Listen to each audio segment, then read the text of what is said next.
السلام عليكم ورحمه الله وبركاته. ازيكم يا حبايبي؟ عاملين ايه؟ يا رب تكونوا بخير. اهلا بكم معنا في وصفه جديده على قناتنا، قناه جرب وصفتي، وعلى صفحتنا على الفيسبوك صفحه جرب وصفتي. النهارده هنعمل البط بطريقه حلوه جدا. طبعا معظمنا بيحب البط وبنحب نغير في طعمه كده. هنعمل النهارده مع بعض طريقه عمل البط الدمياطي بطريقه سهله جدا وبسيطه، وطعمها في منتهى الجمال والروعه.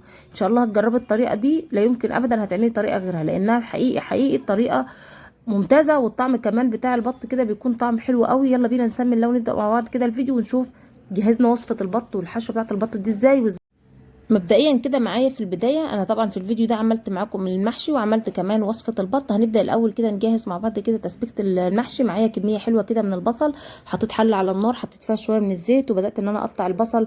بحب اقطع البصل بتاع المحشي يكون كبير شويه، وبقطعه واشوحه معايا بالشكل اللي انتم شايفينه. نزلت عليهم بمعلقتين كده من الصلصه، وببدا انزل معايا كمان بصلصه طماطم متسبكه ومتفرزه في الفريزر. تقدري تحطي كمان صلصه او طماطم عاديه فريش على الخلاط. وببدا ان انا اسيب معايا خلطه المحشي دي تتسبك كويس، وبحط عليها الملح بتاعها، وبعد كده بسيب البهارات للنهايه.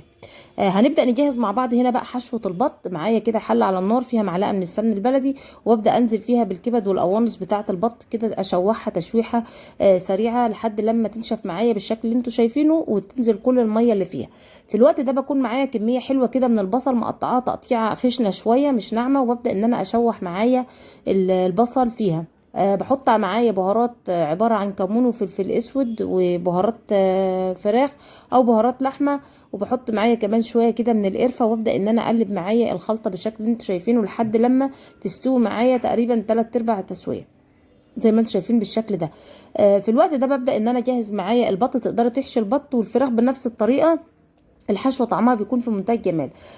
اولا كده ببدا ان انا يعني ادعك البط كده واتبله تتبيله حلوه قبل ما احط الحشوه دي فيه. معايا كده مرتة عباره عن طماطم وبصل وعليها فلفل اسود وبهارات لحمه وورق لورا، وكل البهارات اللي انت بتحطيها على اللحمه هتحطيها معانا في المرتة دي. وابدا ان انا ادعكها كده كويس، وادعك بيها البط كويس من جوه ومن بره، علشان يتشرب معايا من طعم الملح ده كده، ويبقى البط معايا طعم اللحم بتاعه مملح كده ومستوي حلو، ما يكونش طعمه ماسخ.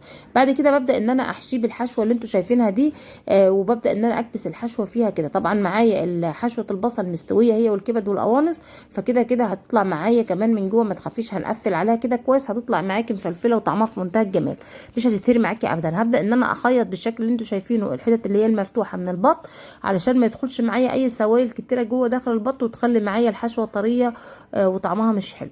بعد كده بعد ما بخيط كده ببدا اخد معايا حله كده على النار، بحط فيها معلقه من السمن البلدي، وببدا انزل معايا بالبطه اشوحها كده تشويحه حلوه قوي في السمنه كده قبل ما احط عليها الشوربه بتاعتها. التشويحه دي والصدمه اللي احنا بنعملها للبط بتدينا طعم حلو جدا للشوربه، تخلي طعم البط معايا في منتهى الجمال والروعه. بعد كده ببدا ان انا اشوحه كويس، وبنزل عليه بشويه كده من المرتة اللي هي البصل والفلفل البصل والطماطم والبهارات اللي عليها، بحطهم يتشوحوا كويس كده فيها. بعد ما بيتشوحوا كويس بالشكل اللي انتوا شايفينه، ببدا ان انا اقلبهم كده كويس، وبنزل عليهم بالميه المغليه، وبسيبهم بقى يستووا معايا مكعب مرقه، واسيب كده معايا البط يستوي لحد لما يوصل لدرجه التسويه اللي انا عايزاها.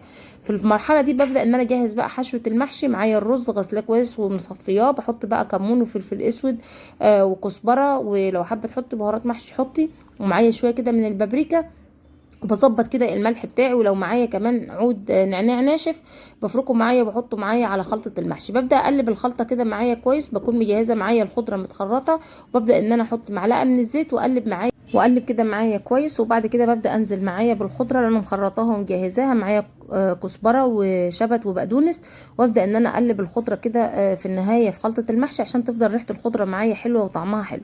ببدأ اجهز كده خلطة المحشي، وببدأ ان انا احشي معايا الحشوة اللي انا عايزاها. الحشوة دي تقدري تعملي بيها اي نوع من انواع المحاشي، وان شاء الله تعجبك. البط هيطلع معانا من الفرن من الشوربه، هنقدر ان احنا نحمره على النار او نحطه في الفرن ندهنه باي سمنه بلدي او باي خلطه نعملها مع بعض نحمر بيها البط بالشكل اللي انتوا شايفينه. دي كانت نتيجه الوصفه معانا، بتمنى ان تكون عجبتكم، والسلام عليكم ورحمه الله وبركاته.